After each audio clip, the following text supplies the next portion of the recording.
पता चल गया कि डबल बॉन्ड है या ट्रिपल बॉन्ड है, तो कितने हैं, 2 हैं, 4 हैं, 10 हैं, कितने, ये पता चल जाएगा ओजोनोलाइसिस से और हाइड्रोजनेशन से। फिर ये भी पता पड़ जाएगा कि कहां पर है ओजोनोलाइसिस की हेल्प से। इवन जैसे लास्ट क्वेश्चन कल अपन ने किया था, तो उसमें मैंने कहा था एक एसीटोन बन रहा है, एक एसिटाल्डिहाइड बन रहा है, तो बताओ उसकी पेरेंट एल्कीन कौन सी। अपन तो एल्कीन की स्ट्रक्चर ही पता कर रहे हैं, नाम भी पता हो जाएगा। तो स्ट्रक्चरल आइडेंटिफिकेशन डबल बॉन्ड वाले कंपाउंड्स का देख। उसमें एक चीज और बताऊंगा, कल जो क्वेश्चन लिया था मैंने कहा था एसीटोन बन रहा है और एसिटाल्डिहाइड। पेपर में क्वेश्चन आया एक एल्कीन है जिसकी ओजोनोलाइसिस से केवल एसिटाल्डिहाइड बनी, तो अपने दिमाग में आता है कि केवल एसिटाल्डिहाइड बन रही है, इसका मतलब एक ही मॉलिक्यूल बन रहा है। और सर ने तो सिखाया था कि 2 मॉलिक्यूल लिखो, एल्डिहाइड जो बन रहे हैं, कीटोन बन रहे हैं, उनके ऑक्सीजन आमने सामने रखो, फिर ऑक्सीजन हटा के डबल बॉन्ड बना दो। पर यहाँ तो एक ही एल्डिहाइड बोलिए क्वेश्चन में, अब हम कैसे करें। अरे भैया एक ही एल्डिहाइड बोलिए, इसका मतलब उसी एल्डिहाइड के 2 मॉलिक्यूल बने। उसने बोला क्वेश्चन में किसी एल्कीन की रिडक्टिव ओजोनोलाइसिस से एसिटाल्डिहाइड बनता है, तो आप इसको दिमाग में कैसे लेंगे कि एसिटाल्डिहाइड के 2 मॉलिक्यूल बने। तो भाई एक एसिटाल्डिहाइड ये लिख दिया, दूसरा एसिटाल्डिहाइड उल्टा लिखेंगे। भैया ये ऐसे उल्टा लिखना सीख लो ऑर्गेनिक कंपाउंड्स, इसी डायरेक्शन में लिखना नहीं आना चाहिए, ऐसे भी लिखना आना चाहिए, ठीक है। अब ये ऑप्शन हटा के बीच में डबल बॉन्ड बना देंगे, पता चल गया कौन सी एल्कीन, ब्यूटेन बन गई, ठीक है। तो अभी तक जो काम किया अपन ने अनसैचुरेटेड कंपाउंड्स का काम किया जा रहा है। अब जरा सैचुरेटेड की बात करते हैं। हमें कैसे पता चलेगा कि जो कंपाउंड दिया वो सैचुरेटेड हाइड्रोकार्बन है। हाइड्रोकार्बन्स की बात चल रही है अभी, एल्केन, एल्कीन और एल्काइन, उनके डेरिवेटिव्स पे बाद में जाएंगे। भाई हमें कैसे पता पड़ेगा सैचुरेटेड है, सीधी सी बात है, ना वो बेयर टेस्ट देगा ना वो ब्रोमीन वाटर टेस्ट देगा, तो वो सैचुरेटेड, यानी इसमें डबल ट्रिपल बॉन्ड नहीं। अब उसके बाद ये हो सकता है डबल ट्रिपल बॉन्ड नहीं है तो सैचुरेटेड तो है, और उसमें कार्बन चेन या तो स्ट्रेट हो सकती है, या एक ब्रांच हो सकती है, 2 ब्रांच हो सकती है, 3, 4, 5 पता नहीं कितनी ब्रांचेस तो हो ही सकती है। तो ये कैसे पता पड़ेगा कि उसकी ब्रांचिंग कैसे, ब्रांचिंग पता चल जाएगी तो स्ट्रक्चर भी पता चल जाएगी। तो अब अपन आज देखेंगे कि एल्केन्स की स्ट्रक्चर या उनकी ब्रांचिंग कैसे पता करें। इसके लिए हम ये कोशिश करते हैं पता करने की, ये पता चल जाए कि वो जो कंपाउंड है उसके अंदर कितनी तरह के हाइड्रोजन, कितनी तरह के हाइड्रोजन। तो यार अपनी चर्चा होती 1 डिग्री, 2 डिग्री, 3 डिग्री, 4 डिग्री, इस तरह के हाइड्रोजन होते हैं। 1 डिग्री हाइड्रोजन जो 1 डिग्री कार्बन पे जुड़ा, 2 डिग्री हाइड्रोजन मतलब 2 डिग्री कार्बन पे जुड़ा, 3 डिग्री हाइड्रोजन मतलब 3 डिग्री कार्बन पे जुड़ा, 4 डिग्री हाइड्रोजन मतलब बेटा 4 डिग्री हाइड्रोजन होते नहीं, 4 डिग्री हाइड्रोजन को उसको 4 डिग्री कार्बन पे जुड़ना, कार्बन 4 डिग्री तक होते हैं बेटा, हाइड्रोजन 4 डिग्री नहीं होता। हाइड्रोजन 3 ही तरह के हो सकते हैं, 1 डिग्री, 2 डिग्री और 3 degree. 1 degree hydrogen 1 degree carbon पे जुड़ेगा, 2 डिग्री हाइड्रोजन 2 डिग्री कार्बन पे जुड़ेगा, 3 डिग्री हाइड्रोजन 3 डिग्री कार्बन पर जुड़ेगा। 4 डिग्री कार्बन पर तो हाइड्रोजन जुड़ ही नहीं सकता, कोई भी चीज नहीं जुड़ सकती। कोई 4 डिग्री कार्बन की चारों वैलेंसीज कार्बन से जुड़ी हुई है अलग अलग, क्लियर है। तो 1 डिग्री, 2 डिग्री, 3 डिग्री हाइड्रोजन पता करने की कोशिश करते हैं, या कितने तरह के हाइड्रोजन पता करने की कोशिश करते हैं। उसके लिए हम कराते हैं जो एल्केन है या जो आपका सैचुरेटेड कंपाउंड है उसका हेलोजिनेशन। हेलोजिनेशन मतलब हेलोजन जोड़ना, फ्लोरीन, क्लोरीन, ब्रोमीन या हाइड्रोजन। आमतौर पर क्लोरीन जोड़कर देखी जाती है Cl, और ये देखा जाता है कि उसमें कितनी तरह के प्रोडक्ट्स बनते हैं। कॉमन सेंस की बात है, जितनी तरह के, जितनी वैरायटी के हाइड्रोजन होंगे उतनी वैरायटी के आपके प्रोडक्ट्स बन सकते हैं, आइसोमर्स बन सकते हैं। तो अगली चीज अपन देखने वाले हैं मोनोहैलोजेनेशन। अच्छा, एक ही हैलोजन जोड़ना है, ऐसे आप एल्केन पे 2, 3, 10 कितने भी जोड़ सकते हैं। मोनोहैलोजेनेशन ऑफ एल्केन्स, ये हम देखना है।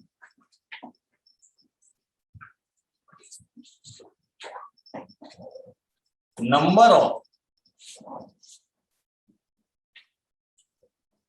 मोनोहैलोजन डेरिवेटिव्स, कितनी तरह के मोनोहैलोजन डेरिवेटिव्स बनेंगे, is equal to number of types of H atom available.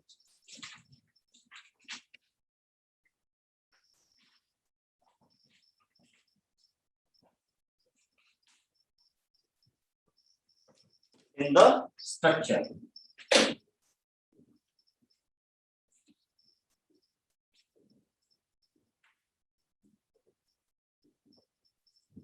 Compound के स्ट्रक्चर में जितने तरह के हाइड्रोजन एटम होंगे उतनी तरह के आपके हैलोजन डेरिवेटिव जिनमें हाइड्रोजन हट के हैलोजन जुड़ चुका है वो आपके बनेंगे।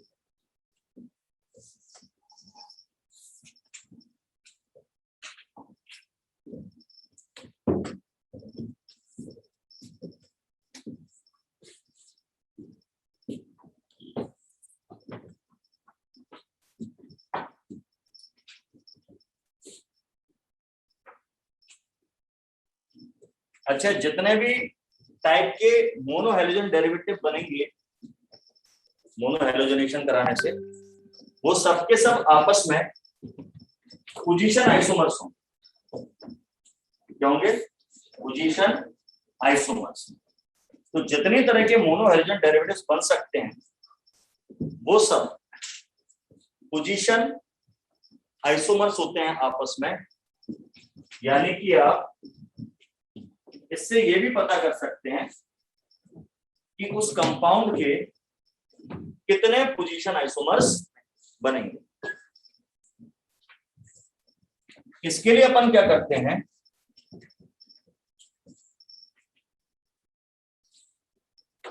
जो हाइड्रोकार्बन है उस पर क्लोरीन की रिएक्शन करा। मैंने कहा था आप ब्रोमीन की भी करा सकते हैं, आयोडीन की भी करा सकते हैं, और जनरली क्या यूज किया जाता है? क्लोरीन। अब ये क्लोरीन की रिएक्शन सनलाइट की प्रेजेंस में कराई जाती है। ये एरो पे HNu लिखा है, मतलब सनलाइट। कभी कभी एरो पे UV लिख देते हैं, अल्ट्रा वायलेट, उसका मतलब भी होता है सनलाइट। तो सनलाइट की प्रेजेंस में रिएक्शन करा।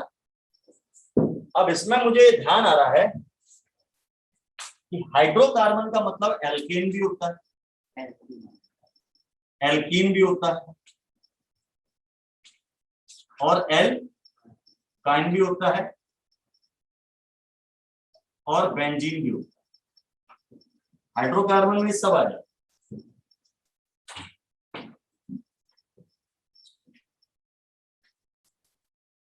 एल्केन, एल्कीन, एल्काइन और बेंजीन, ये सब हाइड्रोकार्बन में ही शामिल।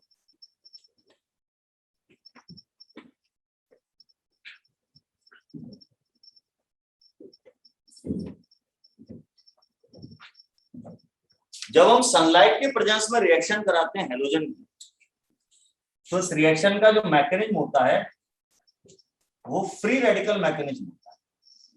तो इसको हम फ्री रेडिकल सब्स्टिट्यूशन कहते हैं, फ्री रेडिकल सब्स्टिट्यूशन कहते हैं। और रिएक्शन होने के बाद उस हाइड्रोकार्बन में एक हैलोजन जुड़ जाता है, यानी यहां पर हाइड्रोकार्बन का मोनो हैलोजन डेरिवेटिव बनता है। अच्छा, मैंने बेंजीन लिखा, तो बेंजीन से मतलब है एरोमेटिक कंपाउंड। बेंजीन भी हो सकती है, टॉलुइन भी हो सकती है, xylene भी हो सकती है और भी हो सकती है, लिख मैंने केवल benzene.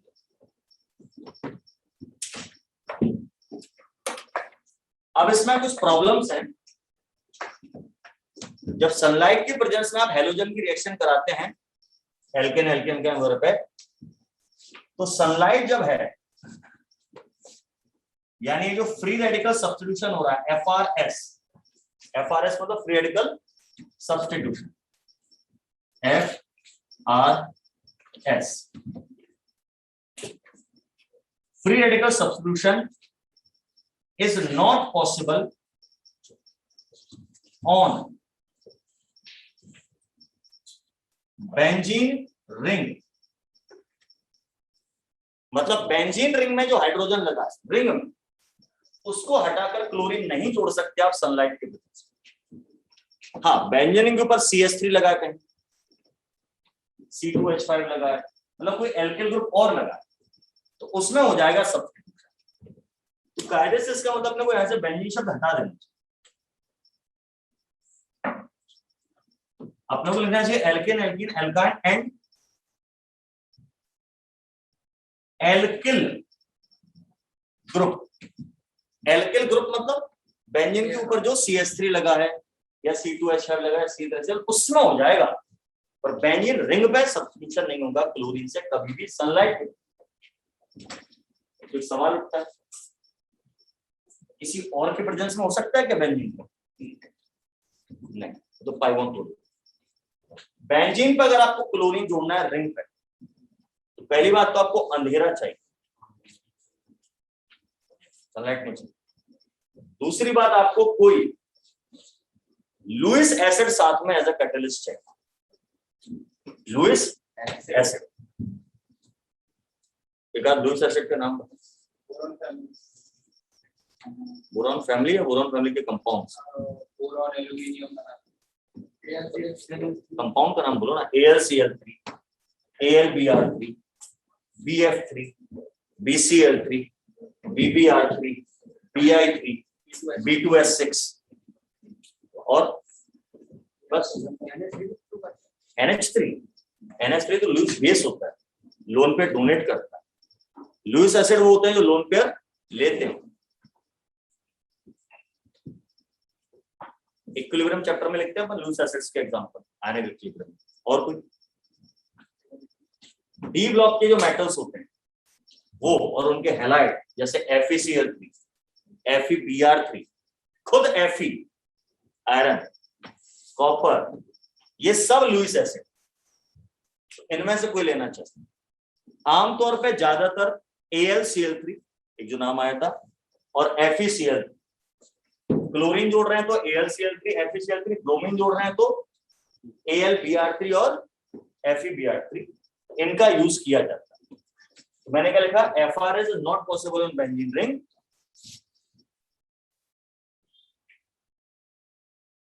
Halogen can be attached, जोड़ सकते हैं आप, on benzene ring, but through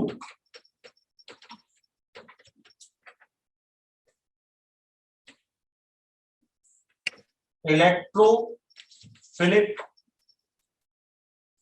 substitution reaction। Ring पे किसके थ्रू जुड़ेंगे? इलेक्ट्रोफिलिक सब्स्टिट्यूशन रिएक्शन, इसको शॉर्ट में बोलते हैं SER, substitution electrophilic reaction, SER। in the presence of Lewis acids, like in the presence of Lewis acids like AlCl3, FeCl3, etc.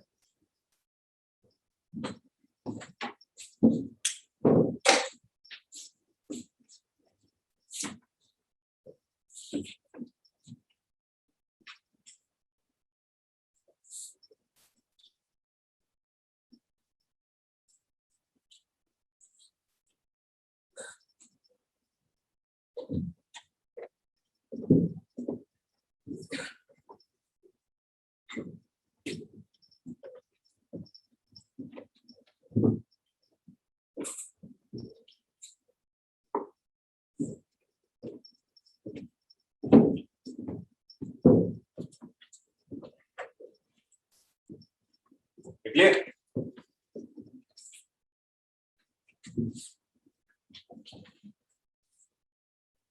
तो बस practice देखनी, क्वेश्चंस देखने कैसे आ सकते।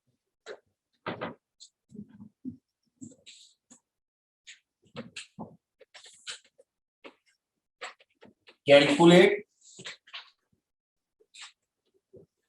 Number of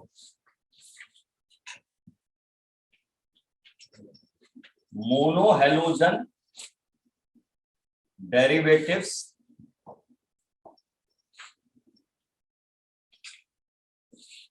in the following compounds. कितने तरह के मोनोहैलोजन डेरिवेटिव्स बनेंगे आपको देख।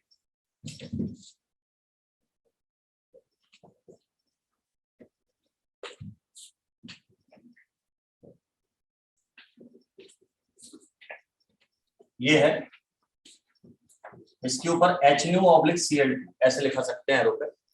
सनलाइट की प्रेजेंस में क्लोरीन की रिएक्शन HNO/Cl2 ऐसे करके लिखते हैं। कितने तरह के बने? 2 तरह के, पक्का?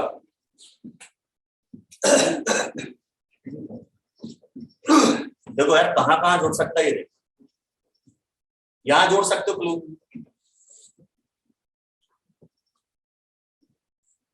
हाइड्रोजन रिप्लेस होना है और उसके क्लोरीन जोड़ना है, इसलिए इसको बोल रहे हैं सब्स्टिट्यूशन।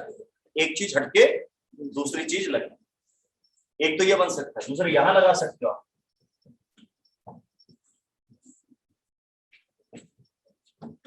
दो गए, तीसरे यहां लगा सकते हो आप।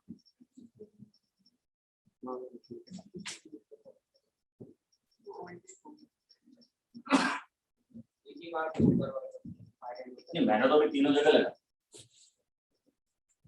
अब क्या होता है कि 3 तरह के कार्बन दिख रहे हैं तो ऐसा लग रहा है 3 तरह के प्रोडक्ट्स बनेंगे, लेकिन इसमें कुछ प्रोडक्ट्स आइडेंटिकल हो। अब जैसे पहला वाला एक कंपाउंड है, इसका जब आप IUPAC नेम देंगे तो नंबरिंग कहां से शुरू करेंगे? इस कॉर्नर से कि उस कॉर्नर से? इस वाले कॉर्नर से। 1 2 3। इसका नाम है 1 क्लोरो प्रोपेन। अब इसमें तो कहीं से भी नंबरिंग कर लो एक जैसा है, और इसमें क्लोरीन हमेशा 2 पे आएगी, 2 क्लोरो प्रोपेन। अब इसमें आप नंबरिंग यहां से करेंगे तो क्लोरीन तीसरे पे आएगी, तो 3 क्लोरो प्रोपेन हो जाएगा। तीनों अलग अलग बन गए। नहीं, अरे क्या दिक्कत है? तो ये चीज अपने दिमाग में रहनी चाहिए। प्रोपेन में 3 नहीं नंबर लगा सकते, लगा ही नहीं सकते, क्योंकि अगर आपने क्लोरीन यहां जोड़ दिया फिर नंबरिंग हम यहां से नहीं करेंगे, वहां से करते हैं सिर्फ function group, substance group, side chain पास। अब नंबरिंग वहां देंगे, तो नाम इसका भी 1 क्लोरो प्रोपेन। ये दोनों तो एक ही चीज है भाई, तो प्रोडक्ट्स तो 2 ही माने जाएंगे, एक ये वाला एक ये वाला। ये तो पहले बन चुका है, इसको काउंटिंग में थोड़ी लेंगे। तो 2 ही तरह के मोनोहैलोजन डेरिवेटिव बनेंगे। तो भैया आंखों का प्रयोग करना है इस क्वेश्चन में। आंखों का भगवान ने दी है आपको ये देखना है कि 2 एक जैसी चीजें अगर बन रही हैं तो उनको 2 काउंट नहीं करना, एक ही काउंट करना। ठीक है, ये दिमाग लगना चाहिए।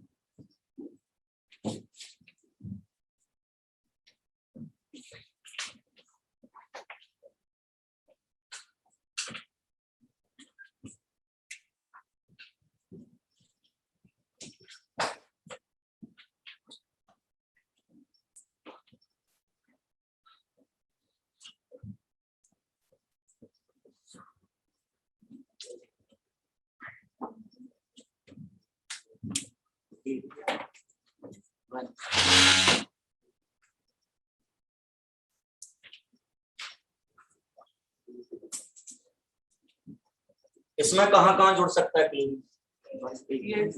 यहाँ ऊपर, यहाँ पे, यहाँ पे, यहाँ पे, यहाँ पे, यहाँ पे। 4 1 4 पे से और तो पैरामेटा।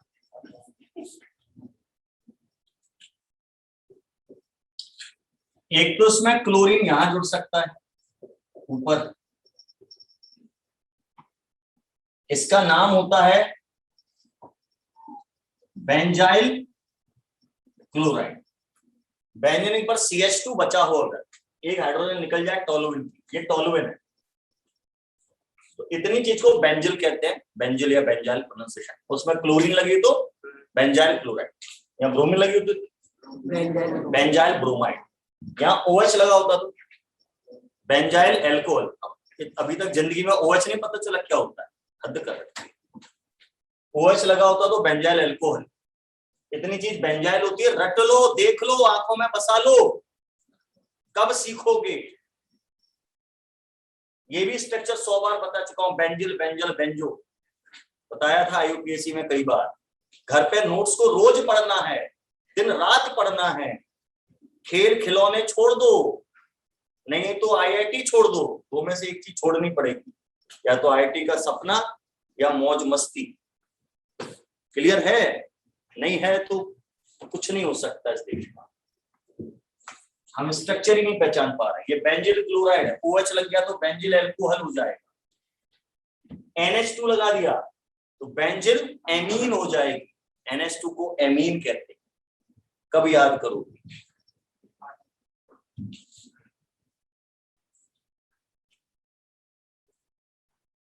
दूसरा ये है कि क्लोरीन यहां जुड़ जाए। अब ये ऑर्थो पोजीशन, यहां पे जुड़ेगी तो मेटा, यहां जुड़ेगी तो पैरा, तो 3 ऐसे वाले भी बन सकते नहीं। मैंने अभी मना किया भाई साहब कि सनलाइट की प्रेजेंस में रिंग के ऊपर क्लोरीन नहीं जुड़ता, सिर्फ साइड चेन में जुड़ता है। तो सिर्फ इसमें एक ही प्रोडक्ट बनेगा और कुछ नहीं बनेगा। ठीक है, चलो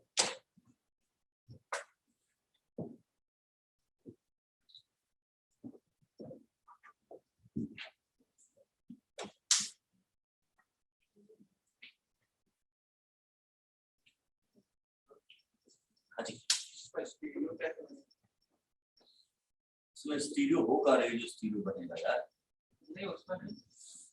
इस वाले में। अच्छा,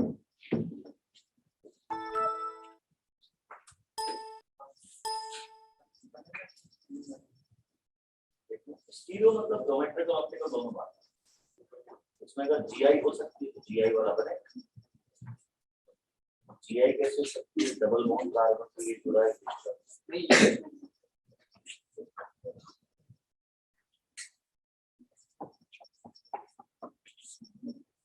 6 कार्बन पर 1 पॉइंट ऑफ डिफरेंस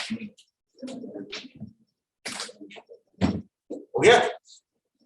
अगला करके देखें।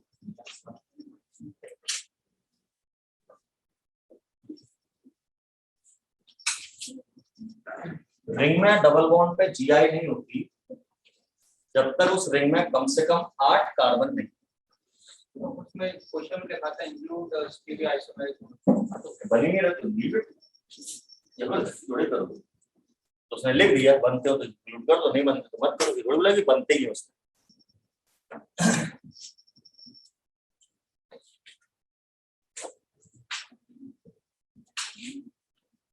इसमें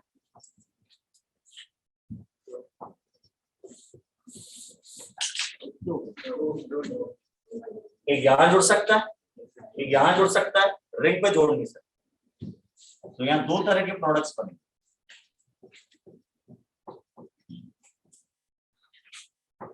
एक ये और एक ये। अब इनमें से कोई कम बनता है, कोई ज्यादा बनता है, वो सब आगे अपन अब रिएक्शन मैकेनिक्स सीखेंगे तब पढ़ेंगे कैसे कौन पता करते हैं कौन कम कौन ज्यादा।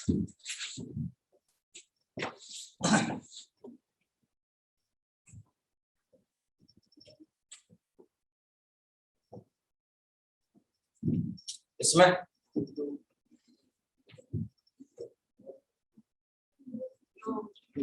दो, एक यहाँ पे बीच वाले कार्बन और एक CH3। इस CH3 पे जोड़ोगे तो ऐसे हो जाएगा आइडेंटिकल। ये तो अब देखना सीखो, ये दोनों एक जैसे भैया, उनमें कोई अंतर, 2 ही बनेंगे। इसका नाम क्या है? कंपाउंड। क्यूमिन। हाँ गुड, इसका नाम है क्यूमीन, आइसोप्रोपाइल बेंजीन या क्यूमीन।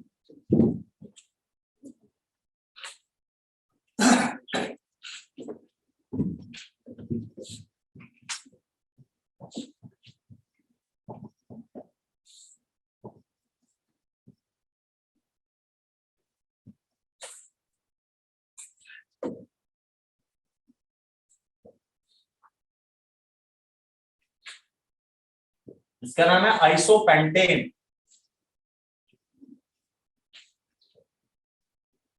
इसमें कितने तरह के प्रोडक्ट्स बनते हैं?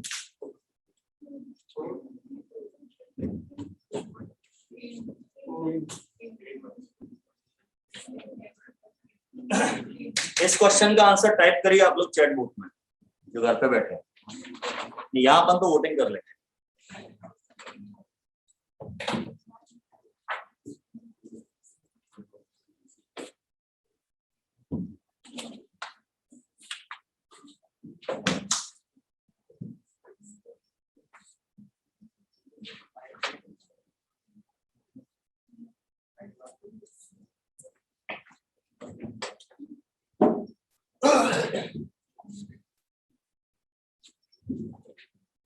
एक आंसर आया कपिल का,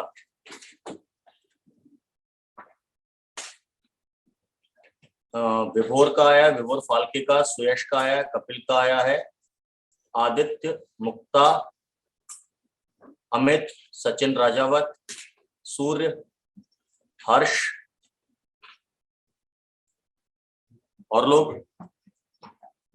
कितनी आसान आसान चीजें सिखा रहा हूँ यार। 5वीं क्लास के बच्चे को पूछो कितने तरह के आम दिख रहे हैं, कितने तरह के फल दिख रहे हैं, तो बता देगा सर इतनी तरह के फल दिख रहे हैं। ये CH3 और ये CH3 आइडेंटिकल है, ये वाला नहीं है, ये अलग तरह का CH3। क्यों? क्योंकि इसके बगल के कार्बन की 2 डिग्री है और इसके बगल के कार्बन की 3 डिग्री है, तो इस पे और इस पे तो आइडेंटिकल बनेंगे, तो इसको भूल जाओ। यहां एक, यहां दूसरा, यहां तीसरा, यहां चौथा, ये दोनों 1 डिग्री, ये 2 डिग्री, ये 3 डिग्री। अब इसमें ये भी पूछ सकता है इसमें कितनी तरह के 1 डिग्री हैलाइड बनेंगे। 1 डिग्री हैलाइड 2 तरह, एक 2 डिग्री हैलाइड, एक 3 डिग्री हैलाइड। 4 आंसर आएगा, यानी इसमें ये प्रोडक्ट बनेंगे। एक तो यहां आप क्लोरीन जोड़ लीजिए, इस पे जोड़ेंगे तो यही बात हो जाएगी। दूसरा आप यहां क्लोरीन जोड़ लीजिए, तीसरा आप 2 डिग्री कार्बन पे क्लोरीन जोड़ लीजिए, और चौथा उधर वाले 1 डिग्री कार्बन पे आप क्लोरीन जोड़ेंगे। 4 तरह के प्रोडक्ट्स बनेंगे, तो आंसर इज 4। और ये 4 प्रोडक्ट्स बने, ये चारों आपस में पोजीशन आइसोमर्स।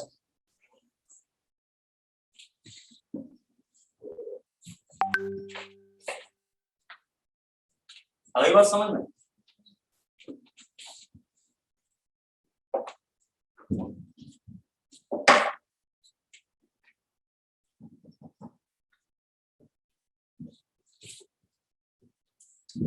अब थोड़ा क्वेश्चन बदल रहा हूं, चीज यही है। एक्टिव वॉइस पैसिव वॉइस पढ़ते हो ना अंग्रेजी में, उसी सेंटेंस को पैसिव में कैसे करें। तो अभी तक मैं क्या कर रहा था, आपको हाइड्रोकार्बन दे रहा था, पूछ रहा था कितनी तरह के आइसोमर बन सकते। अब मैं उल्टा बोल रहा हूं, आइसोमर बताऊंगा, पूछूंगा कौन सा हाइड्रोकार्बन इसको रिप्रेजेंट कर सकता है। Which of the following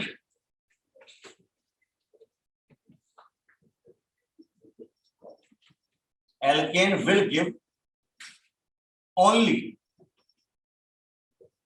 one type of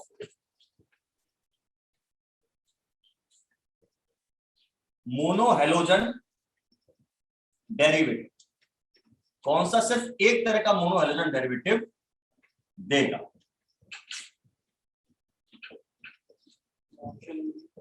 दे रहा हूं ऑप्शन, पूछा तो ऑप्शन तो देने।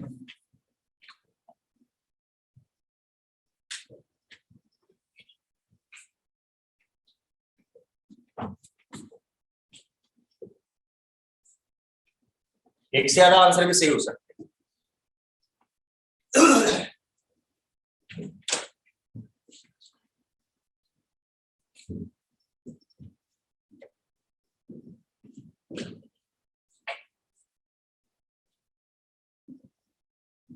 क्या सोच रहे थे, स्ट्रक्चर बनी आएगी, नाम देगा नाम। अगर ऑर्गेनिक केमिस्ट्री में नंबर चाहिए तो आईयूपीएससी के साथ साथ, आईयूपीएससी भले ही मत करो, कॉमन नेम अच्छे से याद कर लो सब, नहीं तो बहुत दिक्कत। एक आंसर आया सी, और देखते हैं जी।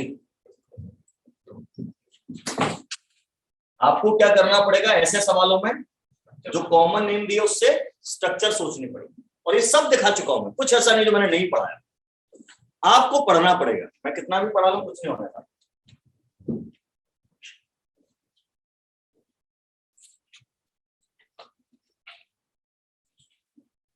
देखते हैं बना के स्ट्रक्चर।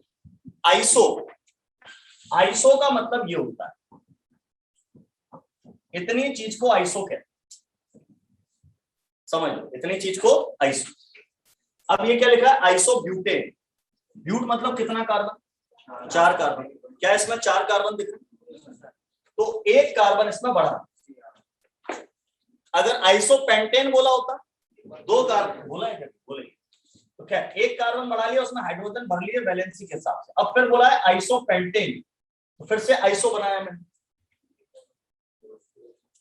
आइसो बनाया। अब इसमें 2 कार्बन बढ़ाने पड़ेंगे, 3 तो हैं, पेंटेन के लिए 2 और बढ़ाने पड़ेंगे, 2 कार्बन और बढ़ा, हाइड्रोजन भर लीजिए फिर वैलेंसी के हिसाब से। इसमें 2 आएंगे, इसमें 3 आएंगे, ये आइसो पेंटेन होगी। नियो, नियो इस चीज को कहते हैं,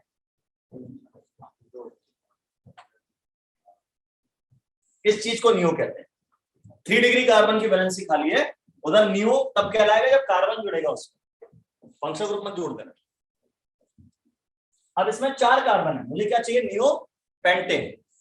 नियो ब्यूटेन नहीं बन सकता, तो यहाँ पे कार्बन जोड़ना है। ऐसी तरह आइसो प्रोपेन नहीं बन सकता, आइसो में कम से कम 4 कार्बन चाहिए, ठीक है। तो ये नियो पेंटेन है, तो 1 कार्बन जोड़ लिया है, नियो पेंटेन में। अब क्या रहेगा, नियो हेक्सेन। नियो यानी फिर से ये चीज नियो। अब हेक्सेन बोला है यानी 6 कार्बन, इसमें कितने अभी 4 है, 2 और बढ़ाने पड़ेंगे। अब इसमें कहां कहां क्लोरीन जुड़ सकती है, इस कार्बन, इस कार्बन पे और इस, तीनों अलग अलग है ना, नहीं ये और ये एक जैसे, तीनों CH3 एक जैसे, क्योंकि इनका बगल वाला कार्बन 3 डिग्री है, इसका भी 3 डिग्री, इसका भी 3 डिग्री, एक जैसे, आइडेंटिकल। तो 2 ही प्रोडक्ट बनेंगे उसमें। अच्छा मुझसे मैंने तो क्या पूछा, एक प्रोडक्ट इसमें बने, इसमें 2 बनता है। ये तो अभी करा ही था, 1 2 3 4, या इस पे लगा दो भैया, एक ही बात, इस पे क्लोरीन, ये दोनों आइडेंटिकल, तो इधर 4 प्रोडक्ट्स बनने वाले। इस पे आ जाओ, इस कार्बन पे जुड़े, या इस पे जुड़े, या इस पे जुड़े, या इस पे जुड़े, चारों एक जैसे। और बीच वाले कार्बन पे आप जोड़ नहीं सकते क्लोरीन, क्योंकि इस पे हाइड्रोजन नहीं है, हाइड्रोजन रिप्लेस करके जोड़ना है। तो इसमें एक ही तरह का प्रोडक्ट बनेगा, किसी भी एक पे जोड़ दो, इस पे किसी पे। इसमें आ जाओ, इसमें ये वाला कार्बन, ये वाला और ये वाला, ये तीनों CH3 तो आइडेंटिकल है, इस कार्बन पे आप जोड़ नहीं सकते, पर ये अलग है और ये भी अलग है।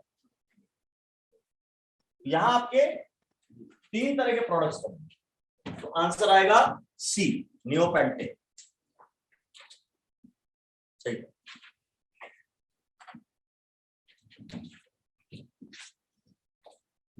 इधर आदित्य भाई का भी सी।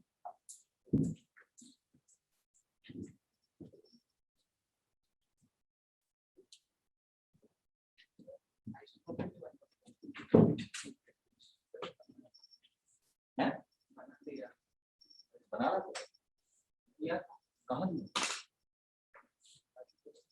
आइसोप्रोपेन नहीं दिया होगा, आइसोप्रोपाइल अल्कोहल दिया होगा, आइसोप्रोपाइल क्लोराइड दिया होगा, खाली आइसोप्रोपेन। मस्ती में लिख दिया होगा।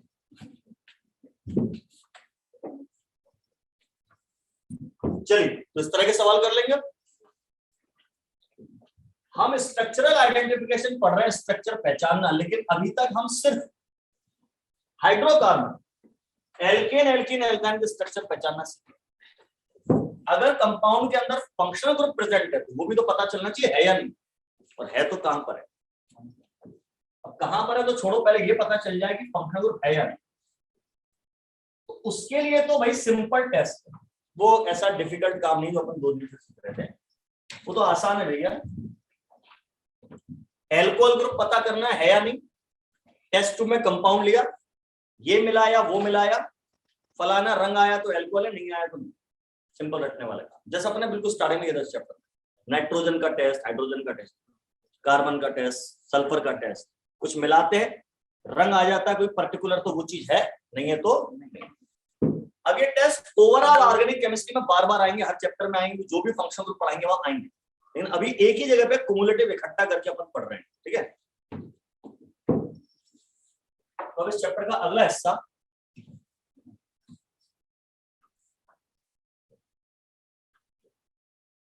आइडेंटिफिकेशन या टेस्ट ऑफ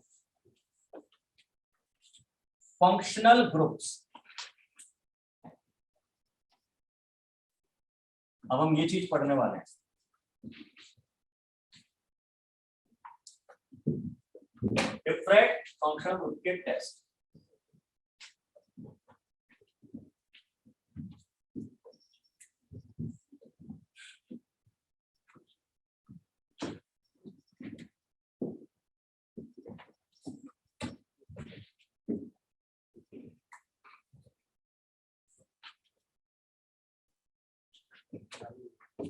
हो गया। सबसे पहला टेस्ट है test of alkyl halides. Alkyl halides का टेस्ट, ठीक है। हेलोजन लगी हुई उसमें, मतलब हेलोजन का टेस्ट। कुछ नहीं करना, react with AgNO3 solution, silver night. Already हमें पता है अगर आपका एल्किल क्लोराइड है तो वो AgNO3 के साथ रिएक्शन करके AgCl का व्हाइट PPT देगा।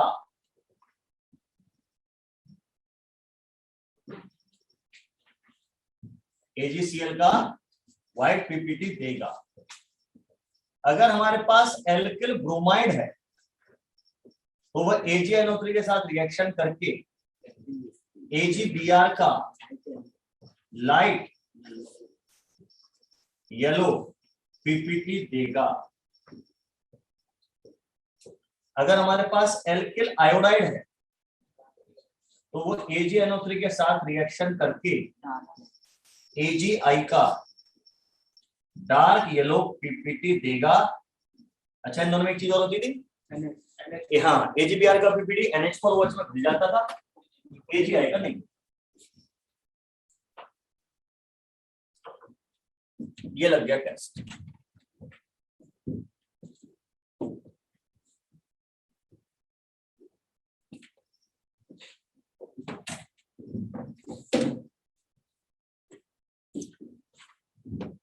किसी को डाउट इसमें कुछ? हाँ, क्या डाउट है? अरे अच्छा, बुक तो लिख लो, मैंने लिखा है, क्लास में लिख लो। और कोई डाउट मुझे?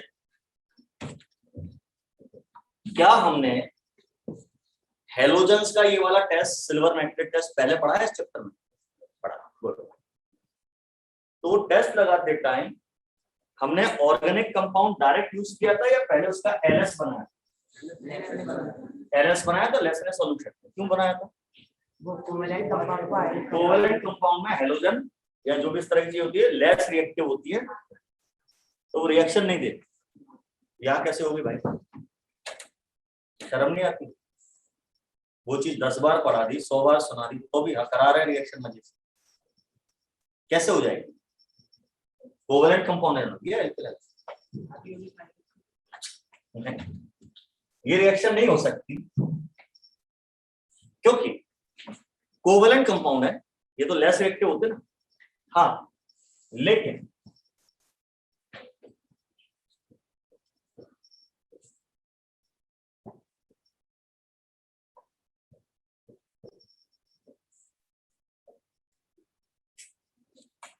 जो 3 डिग्री एल्किल हैलाइड होते हैं, कैसे 3 डिग्री टर्शियरी, जिनमें हेलोजन 3 डिग्री कार्बन पर प्रेजेंट, वो काफी रिएक्टिव होते हैं। कैसे होते हैं? काफी रिएक्टिव।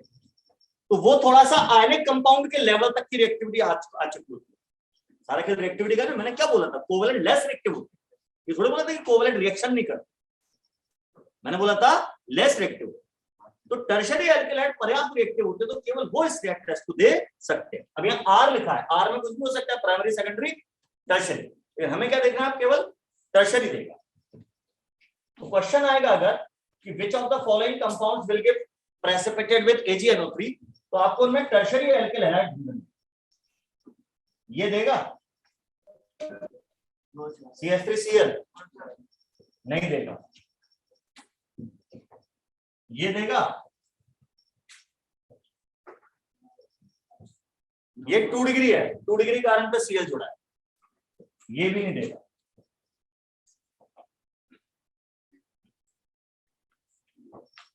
ये इसमें 3 डिग्री कार्बन पे हैलोजन जुड़ा है, टर्शियरी एल्किल हैलाइड, ये देगा इस टेस्ट। ये विनाइल क्लोराइड नहीं देगा। अच्छा, एक बात बता दूं आपको, आगे काम आएगी। sp2 हाइब्रिडाइज्ड कार्बन पे क्लोरीन जुड़ी होती है। कैसे कार्बन पे? sp2, तो वो तो बहुत ही इनर्ट होती, रिएक्शन करती ही नहीं, आप उसका सब्स्टिट्यूशन करा ही नहीं सकते, उसका सब्स्टिट्यूशन करा ही नहीं सकते। चलो लिखेंगे, रिएक्शन मैकेनिज्म बताएंगे। sp2 हाइब्रिडाइज्ड कार्बन पे क्लोरीन जुड़ी तो उसको हटाना असंभव, ऐसा दिमाग है। अब ये कार्बन sp2 हाइब्रिडाइज्ड है ना, डबल बॉन्डेड कार्बन है। ऐसी बेंजीन पे क्लोरीन जुड़ाओ, बेंजीन में भी सारे कार्बन अगर याद आ रहा हो तो sp2 होते हैं, उसको भी नहीं हटा सकते। रिएक्शन मैकेनिज्म में ऐसी बातें काम आए। चलिए, तो ये तो एक टेस्ट हो गया हेलोजन का, एल्किल हैलाइड का। ज्यादा अच्छा टेस्ट नहीं है क्योंकि सब नहीं देते, केवल टर्शियरी एल्किल हैलाइड से। दूसरा टेस्ट हम पढ़ेंगे test of alcohol group, dash OH group का टेस्ट है। यानी किसी कंपाउंड के अंदर डैश OH ग्रुप प्रेजेंट है या नहीं है, ये कैसे पता चले?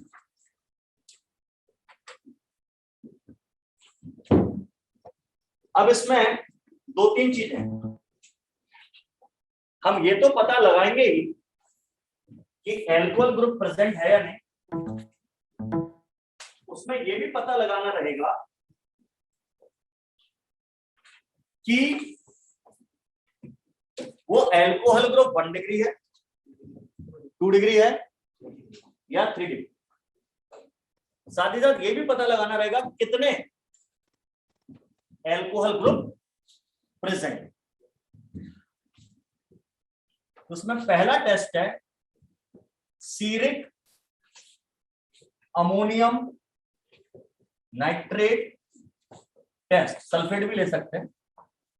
सीरिक अमोनियम नाइट्रेट टेस्ट, ये एल्कोहल का कैरेक्टरिस्टिक टेस्ट। कोई सा भी एल्कोहल हो, मतलब जिस भी कंपाउंड में OH ग्रुप प्रेजेंट है, उसकी रिएक्शन इस कंपाउंड से अगर आप कराते हैं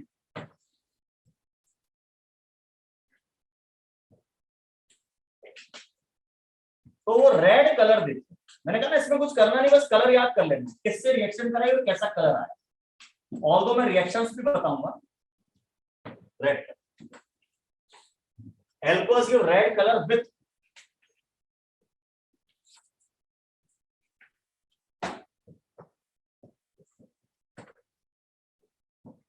ये सीरिक अमोनियम नाइट्रेट कॉम्प्लेक्स होता है। सीरियम लेंथेनाइड होता है पहला, एटॉम नंबर 58, इसके साथ ये रेड कलर देते हैं। ऑल एल्कोहल,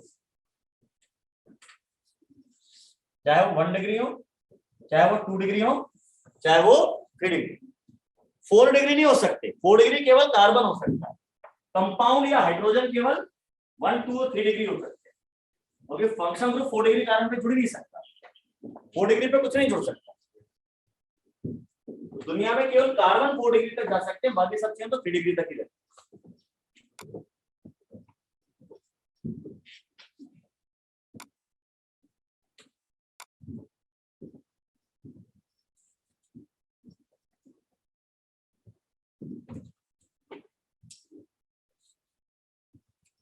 इसमें सिर्फ इतना ही।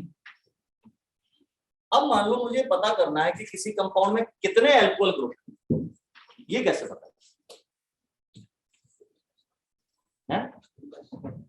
नहीं, उससे ल्यूकास टेस्ट से पता पड़ता है कि एल्कोहल ग्रुप 1 डिग्री है, 2 डिग्री है या 3 डिग्री। मैं गिनती पता करने को, हाँ गिनती, 1 एल्कोहल है, 2 एल्कोहल है, 10 एल्कोहल है।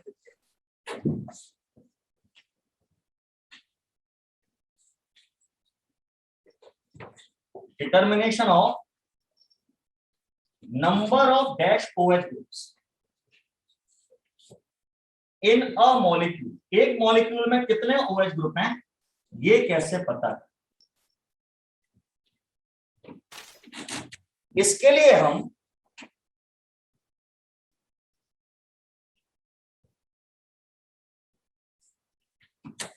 react the compound with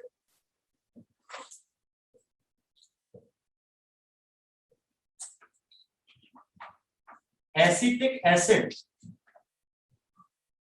और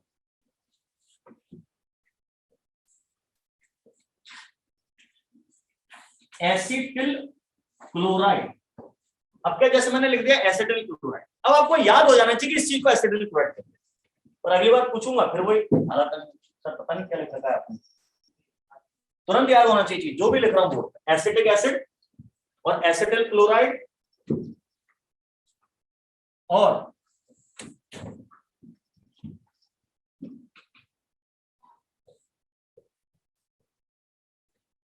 CH3CO होल ट्वाइस O,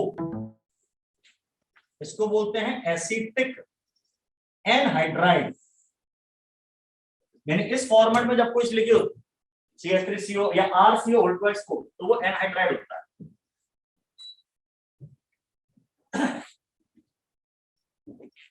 इनमें से किसी की भी रिएक्शन कराएं, देखो बेटा ये कार्बोक्सिलिक एसिड और ये कार्बोक्सिलिक एसिड के डेरिवेटिव, कार्बोक्सिलिक एसिड के 4 डेरिवेटिव होते हैं। कौन कौन से? Ester, amide, halide, anhydride. Ester, acid amide, acid halide and acid anhydride, ये चारों कहलाते हैं एसिड डेरिवेटिव। एस्टर का फार्मूला अब मैं लिख नहीं रहा, इन सबका काम होता है RCO ग्रुप को जोड़ना। इनमें किसी की भी रिएक्शन, इनमें चारों में से किसी की भी रिएक्शन अगर आप एल्कोहल या एमीन पे कराते हैं, किस किस पे? एल्कोहल या एमीन, NH2 वाला या NH सेकेंडरी एमीन, तो उनका हाइड्रोजन हट जाता है। एल्कोहल का हाइड्रोजन मतलब OH का H, एमीन का हाइड्रोजन मतलब NH2 का H, वो H हट जाता है और ये वाला ग्रुप उधर जुड़ जाता है, RCO ग्रुप। RCO ग्रुप को हम एसाइल ग्रुप कहते हैं, एसाइल। इसलिए इसके जुड़ने की प्रोसेस का नाम रहेगा एसाइलेशन। ये सब वर्ड बार बार यूज करूंगा, अभी इनको समझ लो क्या बोल रहा हूं। किसी भी कंपाउंड में ये वाला ग्रुप जुड़ा तो उस प्रोसेस का नाम है एसाइलेशन। ये एसिड डेरिवेटिव, इनको याद रख सकते हैं आप ऐसे। इनका पहला पहला लेटर ले लिया अगर अपन ने, तो एस्टर AHA, एस्टर आहा, एस्टर आहा। अच्छा एक और चीज आपको शायद याद हो, एस्टर जो होता है उनमें फ्रूटी ऑर्डर होती है, फलों जैसी स्मेल, या फलों में भी जो स्मेल आती है पर्टिकुलर, वो उनके किसी पर्टिकुलर एस्टर की वजह से होती है। मैंगो में जो स्मेल आती है उसमें पर्टिकुलर एस्टर होगा, इस वजह से मैंगो जैसी स्मेल आती है। तो आप बाजार में मैंगो फ्लेवर की आइसक्रीम खाते हैं, मैंगो फ्लेवर की टॉफी खाते हैं, उनमें आम नहीं होता, उनमें एस्टर होता है जो मैंगो जैसी स्मेल, हाँ आम के नाम का एस्टर। ठीक है, ऑरेंज फ्लेवर में ऑरेंज के नाम का एस्टर होता है, कोई ऑरेंज नहीं होता उसमें, ध्यान रखें इसका, बेवकूफ बनाते हैं। तो एस्टर में फलों से सुगंध आती है, तो आप याद रख सकते हैं इसको, एस्टर आहा, एस्टर आहा, चार डेरिवेटिव, एस्टर, एमाइड, हैलाइड, एनहाइड। वैसे एक और एसिड डेरिवेटिव होता है, उसको जरा अलग रखते हैं पर होता है, उसका नाम है साइनाइड, एल्किल साइनाइड, आरसीएन, वो भी कार्बोक्सिलिक एसिड से बनता है। अच्छा एसिड डेरिवेटिव उन चीजों को कहा जाता है जिनकी रिएक्शन पानी से कराने पर आपको वापस एसिड मिल जाए, जिनकी रिएक्शन पानी से हाइड्रोलाइसिस कराने पर आपको क्या मिल जाए, एसिड, उन चीजों को कहते हैं एसिड डेरिवेटिव। तो इनमें से किसी की भी रिएक्शन पानी से कराओगे आपको क्या मिल जाएगा, कार्बोक्सिलिक एसिड। ऐसे साइनाइड की रिएक्शन भी पानी से कराने पर कार्बोक्सिलिक एसिड बनता है, इसलिए वो भी एक तरह का एसिड डेरिवेटिव है, और यहां लिस्ट में लिख नहीं रहे, लिख भी सकते हैं। वैसे शायद आपको पता साइनाइड खाने से आदमी मर जाता है, तो अगर साइनाइड को भी इंक्लूड करो तो फिर हमारी ट्रिक कैसी हो जाएगी, एस्टर आहा साइनाइड, साइनाइड से क्या, अब ये 5 याद रहे, ठीक है।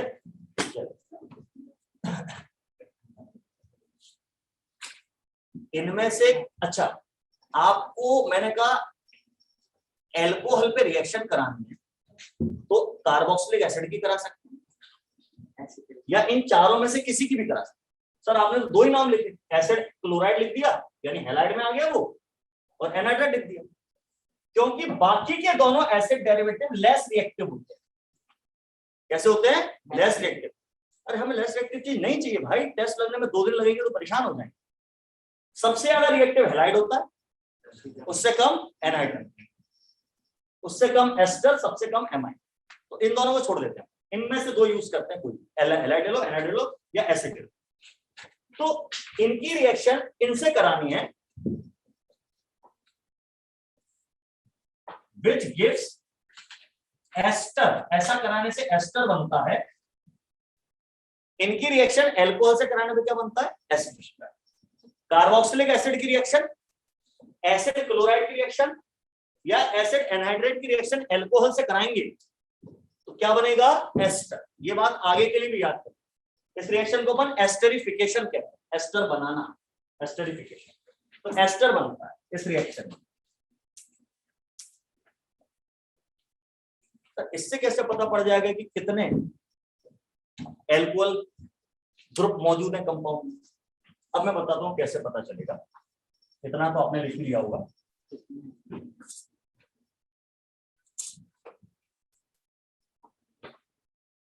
उसके लिए बड़ी सिंपल सी ट्रिक है, number of dash OH groups in a compound is equal to moles of carboxylic acid। तो यहां तो आपने एसिडिक एसिड लिया था, अरे कोई सा भी कार्बोक्सिलिक एसिड ले सकते हो, पर ज्यादातर कौन सा लिया जाता है, ये वाला, इजीली अवेलेबल, कोई सा भी ले सकते हो, पर जनरली इसको लिया जाता है।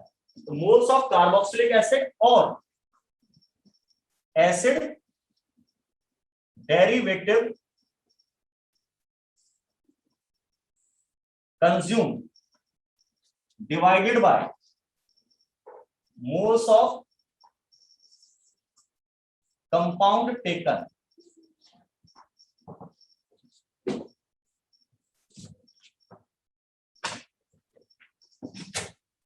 क्या है इसको समझ लेते हैं।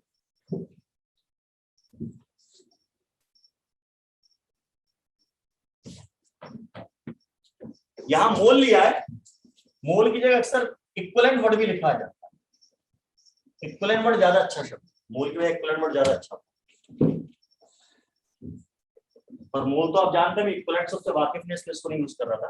अब देखिए समझिए क्या बात, जैसे मान लीजिए मेरे पास ये एक एल्कोहल, ठीक है, इसकी रिएक्शन मैंने एसिड क्लोराइड से कराई, esterification reaction.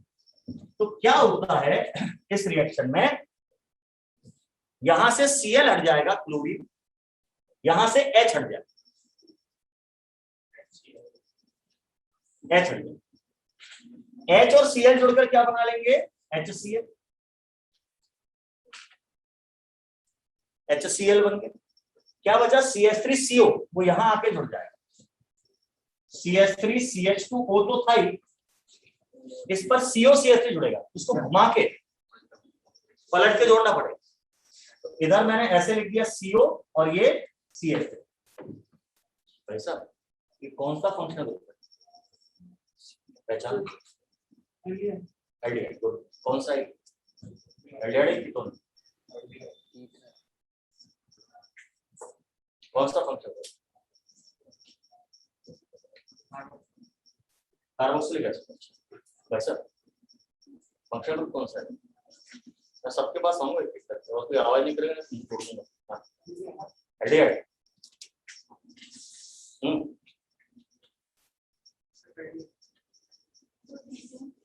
Ketone,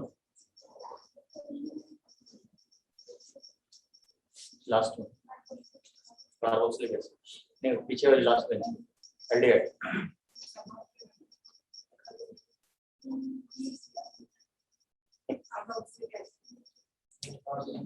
carboxylic acid, क्या चीज, एसाइल, वो तो मैं पूरा पूछ रहा हूँ, अच्छा तुम इसको कह रहे हो, मैं इतना पूछ रहा हूँ, तो भी एसाइल हो सकता है, नहीं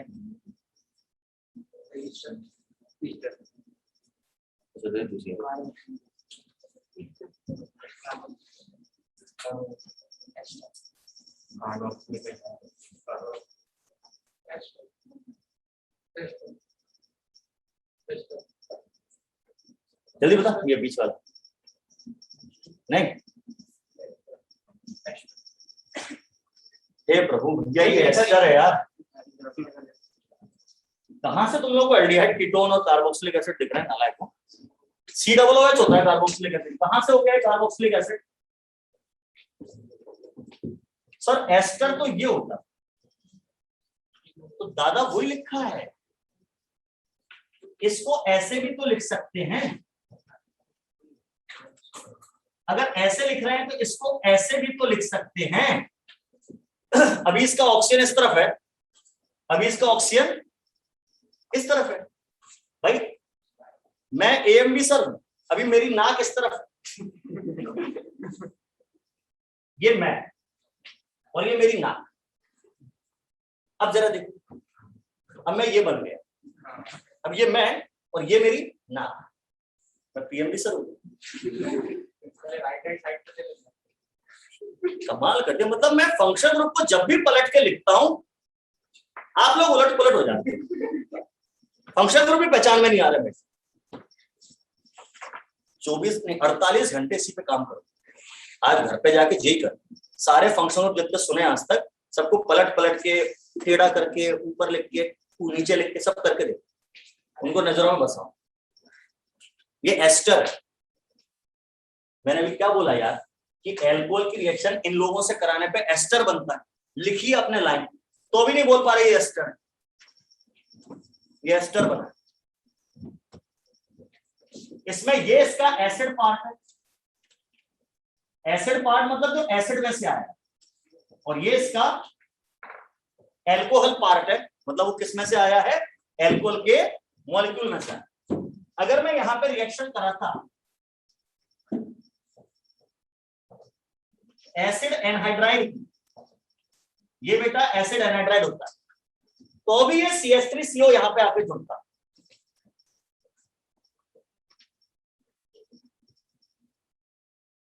यही चीज बनती है एसिड पार्ट या एल्कोहल पार्ट। अब ये तो हट गया, क्या बचा? CH3COO, उस पे ये वाला H आके जुड़ता, तो प्लस में चीज बदल जाएगी CH3C।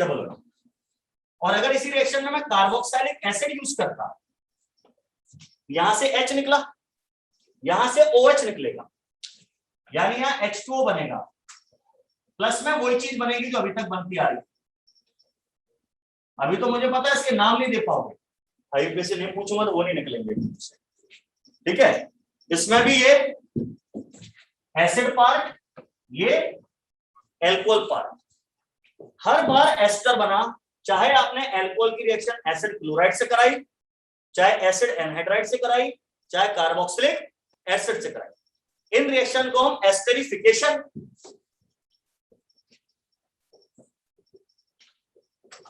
या एसाइलेशन कहते हैं। एक्चुअली जब कार्बोक्सिलिक एसिड यूज करते हैं तो एस्टेरिफिकेशन कहलाता है, उसका डेरिवेटिव यूज करते हैं तो एसाइलेशन कहलाता है। ऐसे नाम दे दिए, एसिड यूज करो तो एस्टेरिफिकेशन बोलो, और ऐसे डेरिवेटिव यूज करो तो एसाइलेशन बोलो। ये रिएक्शन बताना मेरा उद्देश्य नहीं था, अब अपना उद्देश्य क्या ओपन देखेंगे, और तो पहले रिएक्शन पता हो तो समझ में आता है। मुझे तो ये फार्मूला समझाना था कहां से आ रहा है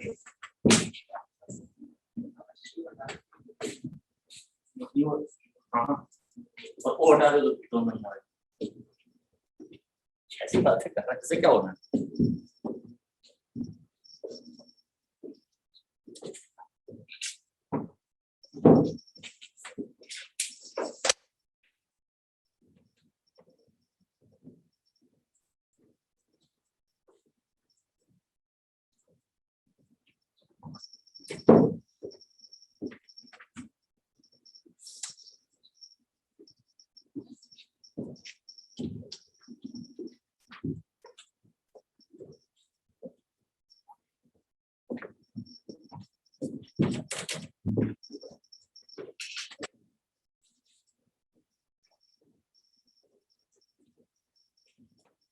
क्लियर?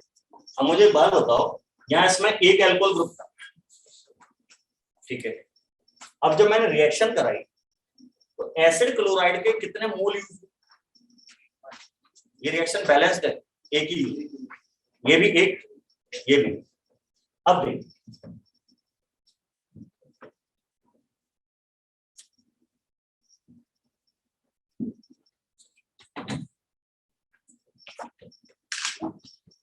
ध्यान से देखना, इसको आप ग्लाइकोल कहते हैं, बता चुका हूं, 2 OH लगे।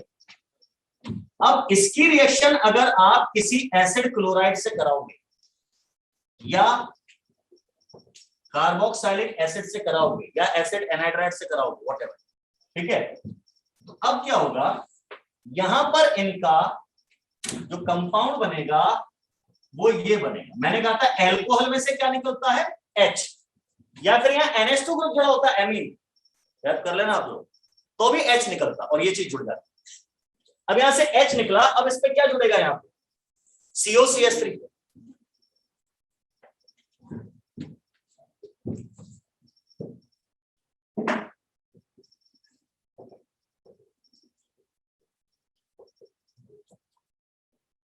इन दोनों में से कोई एक लेना है आपको। यहां पर क्या जुड़ेगा? COCH3, और एक COCH3 यहां भी जुड़ेगा।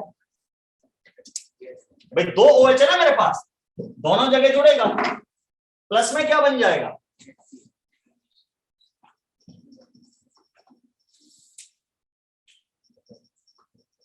प्लस में आपका HCl, क्या हो गया? NaCl होता है, वो वाली बात। इसमें जो भी चीज ब्लैक कलर से लिखी है वो एल्कोहल में से आ रही है, जो भी रेड कलर में लिखी है वो एसिड डेरिवेटिव से आ रही है।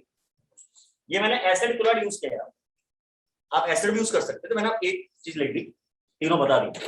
अब ये आप कह रहे हैं रिएक्शन बैलेंस है क्या? नहीं है। अब बैलेंस कराओ, क्या करना पड़ेगा? यहाँ आपको 2 लगाना और यहाँ पर भी 2 लगाना।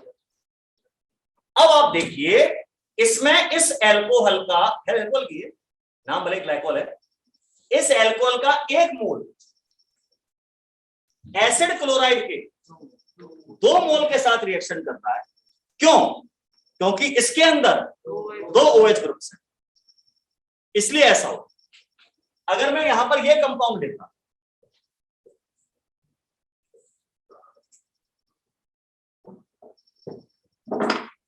इसको आप ग्लिसरीन कहते हैं, ग्लिसरीन या ग्लिसरॉल। यहां इनमें से किसी की रिएक्शन कराते, CH3COCl या मैं CH3COOH ले लेता हूं, यहां पे बात एक ही, कोई सा भी ले लो। तो अब क्या होता, अब ये चीज बनती, अब यहां 3 OH है, तो तीनों पे बारी बारी से एक एक COCH3 जुड़ता, प्लस में 3HCl बनते, सॉरी यहां पे 3HCl बनेंगे, 3H2O बनेंगे, एसिड ले लिया मैंने, और यहां पर बैलेंस करने के लिए आपको 3 लगाना पड़ता। तो 3 मोल एसिड डेरिवेटिव है, एसिड रिएक्शन कर रहा है क्योंकि इसके अंदर 3 OH है। तो इस कंपाउंड के 1 मोल के साथ, गिवन कंपाउंड के 1 मोल के साथ जितने मोल एसिड या एसिड डेरिवेटिव रिएक्शन करेगा उसके अंदर उतने ही OH ग्रुप होंगे। ये तो फार्मूला लिखा है, मोल्स ऑफ कार्बोक्सिलिक एसिड और एसिड डेरिवेटिव कंज्यूम, कितने मोल कंज्यूम हुए? 2, divide by the mole of compound taken, जो भी आपने कंपाउंड लिया तो उतने उसके अंदर क्या होंगे? OH ग्रुप्स हो। ये OH ग्रुप की गिनती निकालने का। ग्लूकोज के 1 मॉलिक्यूल के साथ कितने एसिटिक एसिड के मॉलिक्यूल रिएक्शन करेंगे? ग्लूकोज के 1 मॉलिक्यूल के साथ 6 हो सकता है। अब ये तो समस्या है, ग्लूकोज की स्ट्रक्चर कम से कम बोर्ड पे मैंने 5-6 बार बना दी हो, आज तक याद ही नहीं हुआ कि उसमें कितने OH होते हैं। 5 होते हैं नालायक को।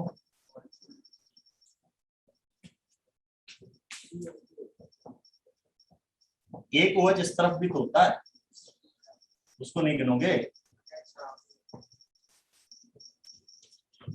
1 2 3 4 5 OH है।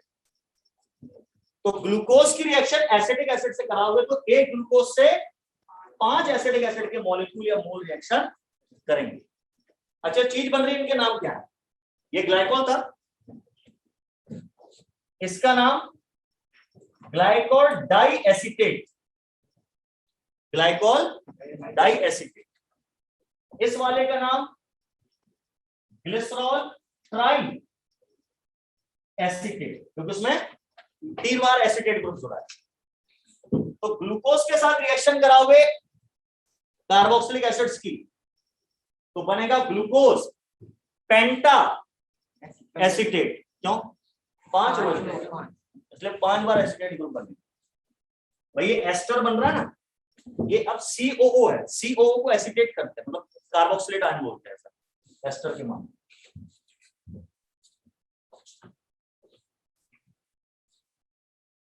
तो ये नंबर ऑफ OH ग्रुप पता करने का तरीका अपन ने सीख लिया। पहले तो सीरिक अमोनियम नाइट्रेट टेस्ट लगाओ, पता चलेगा इसके अंदर एल्कोहल है या नहीं। लग गया सीरिक अमोनियम नाइट्रेट टेस्ट की एल्कोहल है, तो कितने OH है ये पता लगाओ। उसके लिए ये वाला खेल खेल लो, ठीक है। जब कितने हैं पता चल गया, तो अब ये पता लगाना है एक चीज की 1 डिग्री है, 2 डिग्री है या 3 डिग्री। इनमें डिस्टिंग्विश कर प्राइमरी, सेकेंडरी और टर्शरी। ये खेल खेलेंगे अपन अगली क्लास में, ठीक है। चलिए, शीट तो होगी इसकी सबके पास? जी सर। क्यों भाई साहब? बहुत बढ़िया।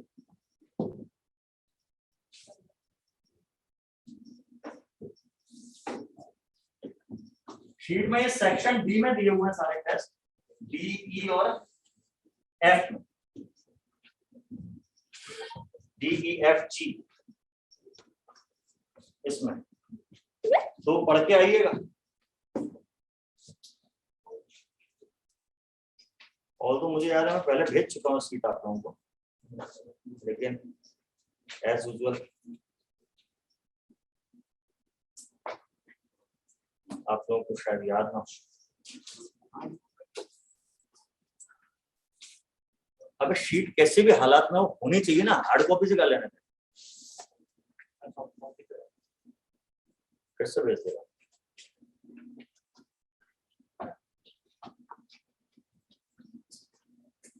अच्छा हुआ व्हाट्सएप चालू हो गया, रात में बंद हो गया। हाँ वरना आज क्लास ही नहीं हो पाती। क्या जमाना आ गया वैसा, अगर व्हाट्सएप नहीं चलेगा तो पढ़ाई नहीं होगी। पहले तो पेड़ के नीचे बैठ के पढ़ लेते थे। तकनीक के नुकसान।